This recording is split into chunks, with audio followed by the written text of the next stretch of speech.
Don't let people know too much about you. Bravo's Journey to Boundaries. Chapter 1. The Breaking Point. I stood in the break room at my marketing agency, watching my colleagues huddle around Jennifer's phone, laughing at something I couldn't see. The laughter had that particular edge to it, the kind that makes your stomach drop because you know, somehow, that you're the punchline. Bravo's going to be the next Elon Musk, someone snorted, and my blood turned to ice. 3 weeks earlier, I'd shared my dream during a team lunch. I talked about my plans to start a sustainable energy consulting firm, about the business model I'd been developing in my spare time, about the clients I'd already begun approaching. I'd been excited, vulnerable, authentic, everything the self-help books said you should be. Now, as I stood there listening to my deepest aspirations being mocked, I realized I'd made a terrible mistake. I'd given people ammunition against me, and they were using it with surgical precision. Did you guys see his LinkedIn post about changing the world? Jennifer added, and the laughter crescendoed. So inspirational. The worst part wasn't the mockery, it was the betrayal. These were people I'd considered friends, colleagues I'd trusted with my dreams, my struggles, my authentic self. I'd been an open book, sharing everything from my childhood fears to my relationship problems to my financial worries. I thought transparency was strength. I thought vulnerability was connection. I was wrong. I quietly left the break room and returned to my desk, but the damage was done. Over the next few days, I noticed the subtle changes. The way conversations stopped when I approached. The knowing glances when I spoke up in meetings. The careful distance in interactions that used to feel warm and genuine. I'd become a cautionary tale in my own office, the oversharer who'd revealed too much and lost the respect that came with mystery and boundaries. Every dream I'd shared, every struggle I'd confessed, every vulnerable moment I'd offered in the spirit of connection had become a weapon in someone else's hands. That night, I lay in bed replaying every conversation, every moment of openness, every time I'd chosen honesty over discretion. When had being authentic become so dangerous? When had sharing my true self become an act of professional suicide? My phone buzzed with a text from my ex-girlfriend, Sarah. Heard about the office drama. Maybe this is why things didn't work out between us. You never learned when to keep things to yourself. Even she was piling on, referencing the relationship problems I'd shared with mutual friends during our breakup. Problems that were now being used to explain away every aspect of my personality, my career setbacks, my social struggles. I realized I was living in a world I'd created through over-disclosure, where everyone knew my business, my weaknesses, my dreams, and my failures. I'd given away my power by giving away my privacy, and I had no idea how to get it back. The next morning, I called in sick for the first time in 2 years. I couldn't face another day of being the office punchline, the cautionary tale, the guy who'd shared too much and lost too much in return. Chapter 2. The Descent. The following weeks became a masterclass in how oversharing could systematically destroy every aspect of your life. At work, my ideas were dismissed before I could fully present them. "Oh, that's just another one of Bravo's big plans," became the standard response to anything I suggested. I tried to dial back my openness, but the damage was done. Every attempt at professional conversation felt hollow because everyone already had a complete picture of who they thought I was. There was no mystery left, no room for growth or reinvention. I'd become a character in their story rather than the author of my own. The social fallout was even worse. Friends I'd confided in about my struggles with anxiety began treating me like I was fragile. "How are you feeling?" They'd ask with that particular tone of concern that made me feel like a mental health case study rather than a friend. Dating became impossible. In the age of social media, my oversharing had created a digital paper trail of every relationship failure, every emotional breakdown, every vulnerable moment. Potential partners could Google me and find years of my life laid bare in blog posts, social media updates, and comments on various platforms. I tried deleting old posts, removing overly personal content, but the internet is forever. Screenshots existed. Stories had been shared. My vulnerability had become my brand, and it was a brand no one wanted to associate with. The breaking point came during a job interview at a competing firm. The interviewer, a woman in her 50s with sharp eyes and a practiced smile, pulled up my LinkedIn profile on her tablet. "You're quite expressive online," she said, scrolling through posts where I'd shared everything from career frustrations to personal growth insights. "We're looking for someone who can maintain appropriate professional boundaries. Someone who understands discretion." I didn't get the job. That night, I found myself scrolling through successful people's social media profiles, studying how they presented themselves online. What I discovered was revealing. The most successful people shared the least about their personal lives. Their posts were polished, strategic, purposeful. They were brands, not open books. I realized I'd been operating under a fundamental misunderstanding about authenticity and connection. I thought being real meant sharing everything. I thought vulnerability meant having no boundaries. I thought strength came from openness. But as I studied people who commanded respect, who advanced in their careers, who maintained successful relationships, I saw a different pattern. They were selective. They were strategic. They understood that power came not from what you chose to protect. I was 32 years old and had to learn how to have a private life in a world that demanded transparency. I had to figure out how to rebuild my reputation, my relationships, and my sense of self from the ashes of my own oversharing. But I had no idea where to start. Chapter 3: The Encounter. The answer came from an unexpected source. I was attending a networking event for professionals in transition. People who, like me, were trying to rebuild their careers after various setbacks. I wasn't planning to say much. I'd learned my lesson about oversharing. But during the break, I struck up a conversation with Carl Martinez, a distinguished attorney from Miami who was there as a guest speaker. Carl had the kind of presence that commanded respect without demanding attention. He asked thoughtful questions, listened more than he spoke, and had a way of making you feel heard without making you feel interrogated. "You seem like someone who's learned some hard lessons recently," he said as we stood near the coffee station.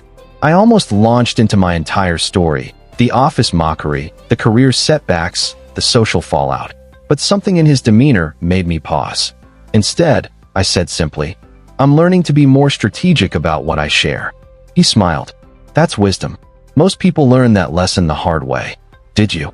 I asked. Carl was quiet for a moment, then said, "When I was a young lawyer, I thought being genuine meant being transparent about everything. I shared my insecurities with colleagues, my strategies with competitors, my personal struggles with anyone who would listen. I thought it made me authentic. What happened? I nearly lost my first big case because I told opposing counsel too much during what I thought was casual conversation. They used my own words against me in court. That's when I learned that authenticity and oversharing are not the same thing." He handed me his business card. "If you're interested in learning about professional boundaries and strategic communication, give me a call. I've spent 20 years studying how successful people manage information flow, both in law and in life." 3 days later, I was sitting in Carl's Miami office, surrounded by law books and case studies. The conversation that followed would change everything I understood about privacy, power, and personal boundaries. "The first thing you need to understand," Carl began, "is that in today's world, information is currency. Every piece of personal information you share has value, positive or negative. Successful people understand this and treat their personal information like a valuable asset." He pulled up research from Dr. Sherry Dickel at MIT, who had studied the psychology of privacy and disclosure in the digital age. Her research shows that people who maintain selective privacy are perceived as more competent, more trustworthy, and more successful than those who overshare. Carl shared case studies of public figures who had built successful careers by being strategic about disclosure. "Look at someone like Oprah Winfrey," he said. "She's known for being open and authentic, but if you study her carefully, she's incredibly strategic about what she shares and when. She reveals enough to create connection, but protects enough to maintain authority." He showed me research from Harvard Business School about executive presence and professional boundaries. The study followed 500 executives over 10 years. Those who maintained appropriate personal boundaries were 60% more likely to be promoted and 40% less likely to experience workplace conflict. "But how do you find the balance?" I asked. "How do you be authentic without being vulnerable to attack?" Carl smiled. "That's what I call the iceberg principle. The most powerful part of an iceberg is what's hidden beneath the surface. The same is true for people. Your public persona should be the tip of the iceberg, genuine, but strategic. The depth of who you are should be reserved for those who've earned the right to access it." He introduced me to what he called the circle of trust model. Public circle, professional colleagues, acquaintances, social media, they get your professional self, your achievements, your public interests. Social circle, friends, extended family, community members, they get some personal insights, but not your deepest struggles or most vulnerable moments. Inner circle: spouse, children, closest family, perhaps 1 or 2 lifelong friends. They get access to your authentic self, including struggles, fears, and dreams. Sacred circle: your therapist, your priest, your lawyer, your doctor. They get complete honesty because confidentiality is guaranteed. The mistake most people make, Carl explained, is treating everyone like they're in your inner circle. They share inner circle information with public circle people, then wonder why they feel vulnerable and exposed. As we talked through my specific situation, Carl helped me understand that my oversharing hadn't been authenticity, it had been a lack of self-protection. True authenticity, he explained, includes the wisdom to know what to share, when to share it, and with whom. Chapter 4: The Ascent. Implementing Carl's principles was harder than I'd expected. My natural inclination was to share, to connect, to be transparent. Learning to be strategic about disclosure felt like learning a foreign language. Carl gave me specific exercises to practice. For 2 weeks, I was to keep a disclosure journal, writing down every piece of personal information I shared, with whom and why. The results were eye-opening. I was sharing intimate details with casual acquaintances, professional struggles with competitors, and personal dreams with people who had no investment in my success. Look at this pattern, Carl said, reviewing my journal. You're using personal disclosure as a way to create instant intimacy. But real intimacy is built over time, through consistency and trust, not through information sharing. He introduced me to what he called strategic authenticity, being genuinely yourself while being selective about how much of yourself you reveal to different audiences. I practiced with low-stakes interactions first. Instead of sharing my weekend struggles with work colleagues, I'd say, "It was good. Thanks for asking." Instead of detailing my dating failures to acquaintances, I'd respond, "Dating keeps me humble," and change the subject. The most difficult part was resisting the urge to fill uncomfortable silences with personal information. I learned to sit with mystery, to let people wonder about my private life rather than rushing to fill in all the blanks. At work, I began implementing what Carl called professional opacity. When colleagues asked about my weekend, I'd share surface-level activities without emotional context. When they asked about my business plans, I'd say, "I'm exploring some options," rather than detailing my entire strategy. The response was immediate and surprising. Instead of feeling more distant from people, I felt more respected. Colleagues began asking for my opinion more often. The mockery stopped because there was nothing left to mock. I'd reclaimed my mystery. But the real test came when Jennifer, the colleague who'd led the mockery, approached me during lunch. "You're different lately," she said. "More?" "I don't know. Professional." The old me would have launched into an explanation about boundaries and personal growth. Instead, I smiled and said, "I'm just focusing on work more these days." She seemed disappointed by the lack of drama, the absence of oversharing to dissect and discuss later.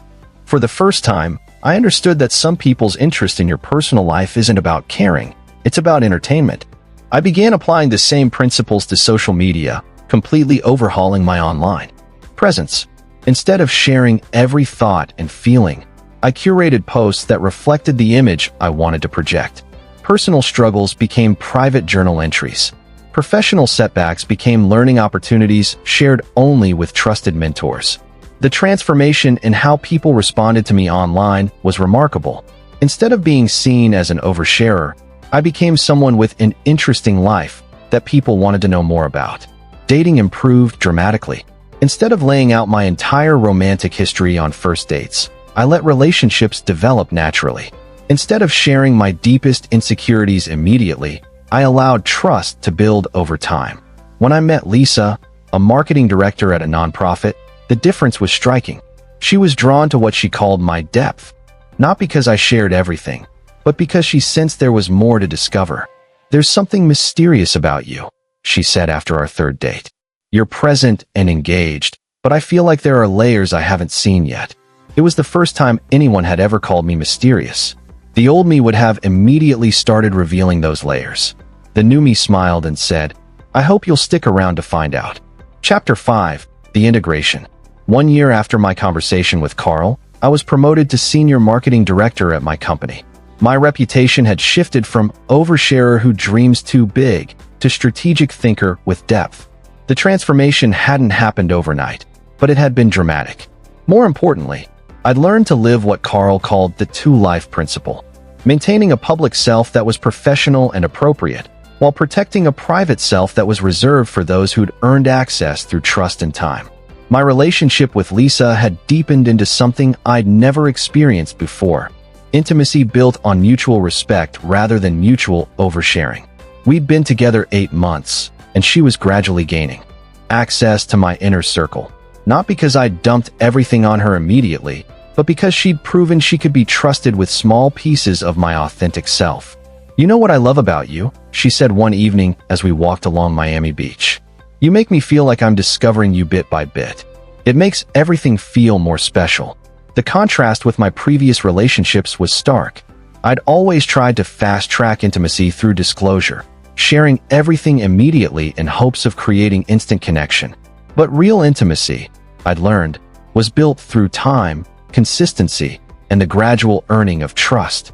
Carl and I had stayed in touch, meeting monthly to discuss what I was learning about strategic communication and boundary management.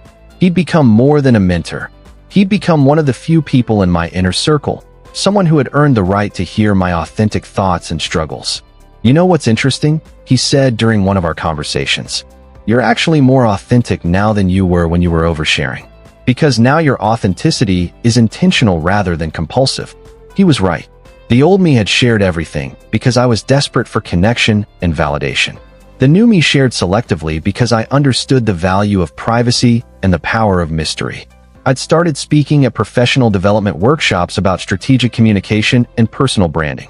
My signature presentation was called The Power of Professional Opacity, and it drew from research Carl had shared with me from business schools across North America and Australia.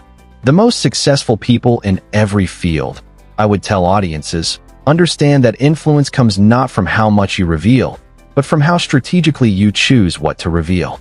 They know that every piece of personal information is currency, and they spend that currency wisely. I shared case studies of executives who damaged their careers through oversharing on social media, contrasted with leaders who'd built mystique and authority through selective disclosure. The response was always enthusiastic. People recognized themselves in the oversharing examples and wanted to learn how to change. One of my favorite success stories came from the workshops. A woman named Rebecca, a project manager from Toronto, had been struggling with workplace respect after years of oversharing with colleagues. She applied the circle of trust model and saw immediate improvements in how she was perceived and treated. "I thought being open meant sharing everything," she told me in a follow-up email. "I didn't realize that strategic privacy could actually make me more authentic, not less." That's what Carl had taught me and what I now taught others. Authenticity isn't about sharing everything. It's about being genuine in whatever you choose to share, while being wise about what you choose to protect. My business plans had evolved too. Instead of broadcasting every idea and strategy, I'd quietly developed my sustainable energy consulting firm with the help of trusted advisors. By the time I was ready to launch, I had clients lined up and a solid business model, all developed in private, away from the mockery and sabotage that had derailed my previous attempts. The business launched successfully, and when former colleagues asked how I'd managed to get it off the ground so quickly, I simply said, "I've been working on it for a while." They didn't need to know about the late nights, the failed pitches, the moments of doubt. They got the result, not the process. 2 years after that humiliating day in the break room, I ran into Jennifer at a professional conference. She approached me with a mixture of curiosity and respect that would have been impossible when I was an oversharer. "I have to ask," she said, "how did you do it? How did you go from, well, you know, to this?" She gestured at my conference speaker badge, my polished appearance, my evident success. The old me would have launched into a detailed explanation of my journey, my struggles, my transformation. The new me smiled and said, "A lot of hard work and good advice." She waited for more, but I excused myself to prepare for my presentation. As I walked away, I realized that my power now came not from what I shared, but from what I chose to keep private. That evening, I called Carl to tell him about the encounter. "You've learned the most important lesson," he said, "that you don't owe the world every piece of you. Some parts are treasures meant to be protected, not displayed." Today, I live by the principle that maturity isn't about being known by everyone. It's about being understood by a few, and being at peace with yourself always. I've learned that every human being lives 2 lives, one for the world and one for the soul. The art is in balancing these wisely. Lisa and I are engaged now, and she's the only person outside my family who has access to my complete authentic self. She's earned that access through time, consistency, and proven trustworthiness. She knows my fears, my dreams, my failures, and my hopes because she's demonstrated that she'll hold them with care. But my colleagues, my social media followers, my professional network, they get the version of me that serves our mutual purposes. They get competence, reliability, strategic thinking, and appropriate friendliness. They don't get my insecurities, my relationship struggles, or my deepest dreams. And that's exactly as it should be. The lesson Carl taught me has become the foundation of my life. Privacy isn't about hiding who you are. It's about protecting the parts of you that are still healing, still growing, still sacred. It's about understanding that in a world that demands transparency, the wisest people maintain opacity. They know that their true power lies not in how much they reveal, but in how intentionally they choose who gets access to their inner world. Because in the end, you don't owe the world every piece of you. Some parts are treasures meant to be guarded, mysteries meant to be preserved, depths meant to be shared only with those rare souls who've proven they'll never use your vulnerability carelessly. And in that protection, in that strategic authenticity, lies a peace and power that oversharing can never provide.